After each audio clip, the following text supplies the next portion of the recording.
వస్తున్నారు. వీడజన్ రాజేష్తో కలిసి గోపీనాథ్ ఐన్యూస్ తిరుపతి నుంచి. ఏలూరు కోర్టు సంచలన తీర్పు వెలువరించింది. మైనర్ బాలికపై ఘాతుకానికి ఒడిగట్టిన కిరాతకుడికి జీవిత ఖైదు విధించింది. నిందితుడు వడ్లముడి బాలకృష్ణ బతికున్నంతకాలం జైల్లోనే ఉండాలని న్యాయస్థానం స్పష్టం చేసింది. ఈ వివరాలను ఏలూరు డీఎస్పీ శ్రావణ్ కుమార్ వెల్లడించారు.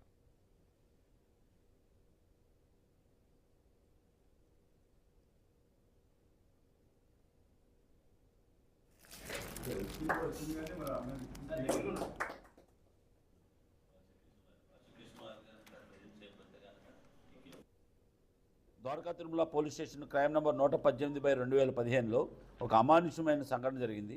ఆ సంఘటనలో ఈ ముద్దాయి వడ్లముడి బాలకృష్ణ తను ఒక ఇంట్లో ప్రవేశించి అక్కడ వాళ్ళ తల్లిదండ్రుల్ని కొట్టి వాళ్ళ అపస్మారత ఒక మైనర్ బాలిక పైన రేప్ చేసి వాళ్ళని చంపే ఉద్దేశంతో గ్యాస్ సిలిండర్ ఓపెన్ చేసేసి కాలు చేతులు కట్టేసి ఓపెన్ చేసి వచ్చిన కేసులో అప్పట్లో ఉన్నటువంటి సిఐ వెంకటేశ్వరరావు గారు కేసు రిజిస్టర్ చేయడం జరిగింది. దర్యాప్తు అనంతరం డిఎస్పీ ఏలూరు సరితా మేడం గారు దర్యాప్తు చేయడం జరిగింది.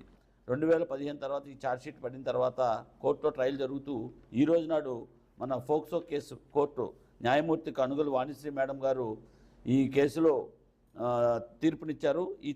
ఈ తీర్పులో అతను బతికున్నంతకాలం కూడా జైలు శిక్ష అనుభవిస్తూ అదేవిధంగా అతనికి సుమారుగా 35,000 రూపాయల జరిమానా, అందులో 35,000లో 25,000 ఏమో ఆ బాధితురాలికి ఇచ్చేటట్టుగాను, మరియు ప్రభుత్వం వారిని 3 లక్షల రూపాయలు ఆవిడికి కాంపెన్సేషన్ ఇచ్చేటట్టుగా ఈరోజు ఘనమైన తీర్పు చెప్పారు. బాలిక తల్లిదండ్రులపై దాడి, బాలికపై అత్యాచారం, అనంతరం గ్యాస్ సిలిండర్ ఆన్ చేసి నిప్పు పెట్టాడు నిందితుడు బాలకృష్ణ. 2015లో ద్వారకా తిరుమలలో ఈ అమానుష ఘటన జరిగింది. ఈ కేసులో నిందితుడికి కఠిన శిక్ష, వివిధ సెక్షన్ల కింద శిక్షలతో పాటు 35,000 జరిమానా విధించింది న్యాయస్థానం. చిన్నారులపై లైంగిక వేధింపులకు పాల్పడే నేరగాళ్లకు కఠిన శిక్షలు తప్పవని హెచ్చరించారు పోలీసు అధికారులు.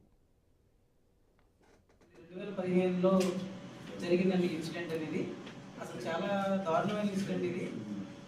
అక్కడ పొలం పనులు చేసుకున్నటువంటి మా మామయ్య గారిని, మా అత్తయ్య గారిని అది దారుణంగా కిరాతకంగా కొట్టి అప్పటి మైనర్ అయినటువంటి నా భార్యని అఘాయిత్యానికి పాల్పడి అసలు దాన్ని అత్యాచారం చేసి గ్యాస్ లీక్ చేసేసేసి మంటలో వేసేసేయడం వల్ల